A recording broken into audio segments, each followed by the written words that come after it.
Good morning, everyone. It is the 29th day of January 2018. I'm Brian Hammond, live in San Antonio, Texas. It's good to be back, good to be with you. I hope you all enjoyed the little bit of break we took. It's good to be back. I hope my listeners are back. I hope all is well. For a Sunday evening, you enjoyed your weekend, made it peaceful, hopefully, maybe spent some time with the family or your children. If not, maybe you'll get to do so sometime this week. Start a new week. It's good old Monday. I don't know why they're called Monday. Mondays always seem to just be the longest days. You know, previously when we were here, we were talking about sexual misconduct in the workplace. And although it's a good topic and it always needs to be talked about, it always needs to be touched upon, and we need to learn more about it. But we're going to touch on a different subject tonight. A subject that most people probably don't know exactly what they're looking at, or even what to look for or look at. I know I don't. Although I support the action, I do support the people that are against it, because I'm totally against it. It's called human trafficking. Does anybody out there understand what it is? Do they know what to look for? Would they recognize the victim if they've seen it? I probably wouldn't. Then again, I might. I don't know. But would you? Does any of us really know? Have we ever done any type of investigation into what it means, what it is? I mean, I've seen it. I know it's done. I've heard about it. I'm against it. I helped the church do a 5K run in support of human trafficking. Do you realize there are thousands and thousands of human trafficking victims each year? Here's how we can help. Do you want to help stop this? It's a modern day slavery, according to CNN News. That's not good. You know, thousands are victims of this human trafficking each day, throughout the year. Thousands. There's 12 months in a year with 365 days. That's a lot of human trafficking. That's not good. There's a lot to talk about when it comes to human trafficking. Things we don't understand, things we didn't know. Crucial facts. Facts that may be hard to hear. Facts that may be too explicit for children to listen to. Whether they understand it or not, they may or may not, I don't know. But I caution you that some of the things you may hear, some of the things I may say, may come off wrong. They may come off, you may not like it. Know that I'm not here to offend anybody. I'm not looking to offend. I'm not looking to pass judgment. I'm looking to try and start a conversation about something that is an ongoing epidemic in the United States today, where there's thousands and thousands of victims, and it's not just adults, it's our children being abducted into this modern day slavery. We've got to stop it, ladies and gentlemen. If we don't stop it, who will? Who's going to stop it if we don't? Somebody's got to. We all need to come together on something. One day a year for a 5K run is good, and it does help. It does. There's a lot of victims that are saved thanks to people, thanks to churches like the one in Missouri that did this, thanks to their congregations, the people that volunteer to help make this go off without a hitch, so these people can get the help and the funds they need to continue their great work. We need to learn, as one unit, the definition of human trafficking. What are the crucial facts behind it? What do we need to know? How do we spot a victim? How do we know? Do you know what to do if you were to spot a victim? What would you do? How would you react? Would you react? Those are all questions we got to explore. And so do you, ladies and gentlemen. You got to explore these things at some point. And we got to explore them soon. Although our bodies may die, our spirits will live on in heaven forever, ladies and gentlemen. we still need to learn this. We're still here. Us being here. We need to teach our children. We need to keep showing them that we are not too old to learn. We're not too old to make a mistake. We're not too old to have a past. How many more children and innocent people do we have to lose before people start standing up? How many children do we have to bury from the mass shootings, the killings, the sexual trafficking that takes place? People just walk off with children because they can. They think that's a good thing. Offer them candy. Lure them away from their safe zone, their parents, their grandmothers, their aunts, their uncles, whoever.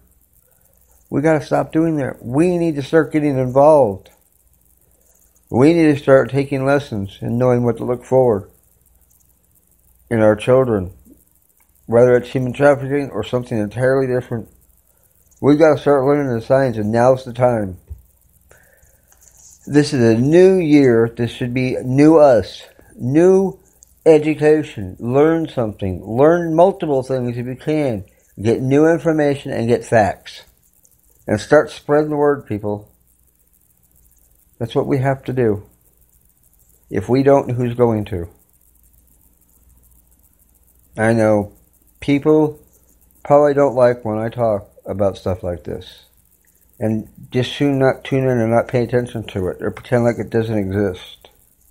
You can't do that. One day you're going to turn on your radio. You'll hear the news. Your TV set, you'll hear the news. Somewhere you'll hear about it. Somewhere you'll find out about it. You'll hear a conversation about it. Are you going to be able to have that conversation if it comes up? Are you going to know what to say? I'm not sure that I would. If an actual conversation came up. I don't know. You know, I talk a lot. And I talk about the co-host of this show. And although she has sat in the background for a while, she's been dealing with some health issues. Still currently is. But she is an advocate of sex trafficking. She is an advocate for children, elderly, and animals just as I am. And we both wholeheartedly believe that there's got to be more than us to stand up to fight this. We're not the only ones that need to learn what we're looking for.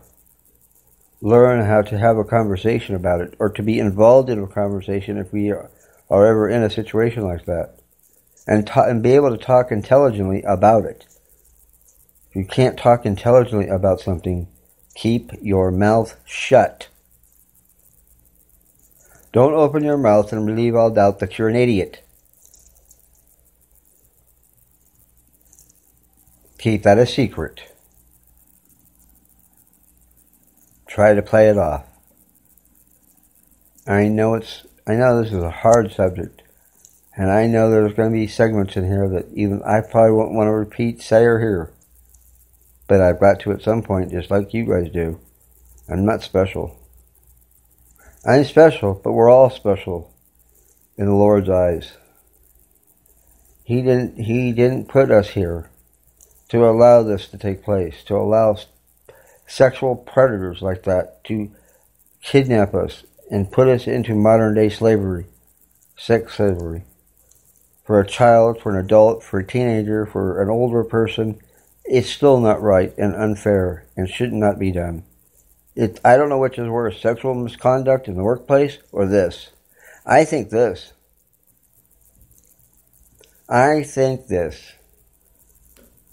Kidnapping, forced to stay against your will, forced to do things you wouldn't normally do at that age. What a bunch of gross perverts. That's disgusting. You should take them out and castrate them and hang them. You want to know my opinion? You don't do that to somebody. We didn't come with a book of instructions, but the people do not have a right to do that to us.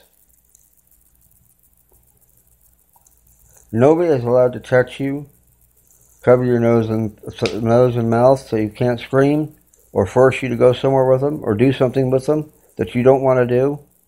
I don't care if you're a man, you're a woman, or you're a child. You have a right to say no.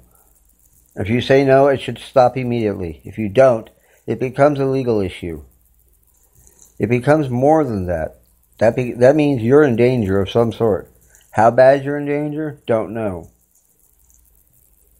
But would somebody walking past know the warning signs or know what they're looking at? Would you know what you were looking at if it was you and you were seeing it? Would you be prepared to get involved? Would you be prepared to call law enforcement or the appropriate authorities as needed? Would you follow through? Would you, as a decent human being, as a decent citizen of these United States of America? You know, it takes us to work too. Not just the president and the White House and the people there and in Washington, although that does help. But first we got to get a White House full of people that are grown-ups, not children. That would help tremendously. Again, that's another story. I have my own agenda. And I want to start a conversation about sex trafficking. And I want to start it tonight. I don't want to start it tomorrow or next week. There are thousands and thousands of victims of sex trafficking each and every year. Whether you hear about it, whether you see it on TV, read about it, or hear about it on the radio, it's all over the place. It doesn't stop just because we go home and close our doors. It still is out there and still is running predominant each and every day of the week. 7 days a week, 365 days a year. There are thousands of victims each year, ladies and gentlemen. That's 1,000 too many.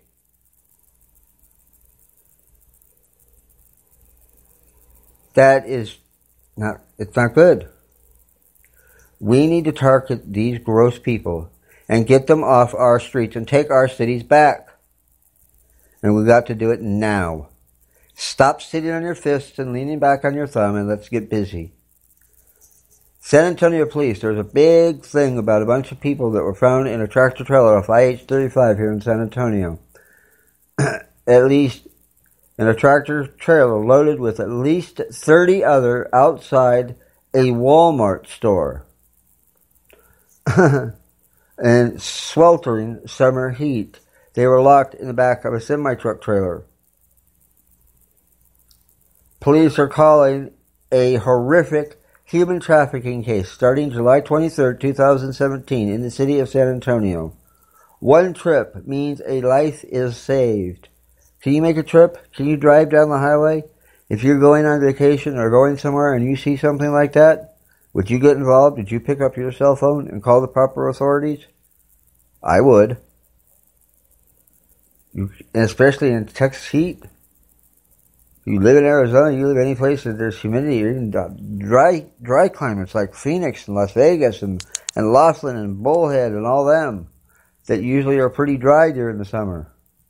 But they get blistering hot, ladies and gentlemen. That's what we've got to watch for, and we're not watching for it. Of course, we don't know what to watch for. That's where we come in. We've got to find out what to watch for. What are we looking at? That's what we're going to find out. But right now, we're going to veer off just a little bit here. I'm going to take a short break. We're going to come back. I'm going to introduce our co-host one more time. And although she is in Missouri, it is a split show. But we are going to welcome to our show our co-host, Diane McKempson, as soon as we're back after this short break.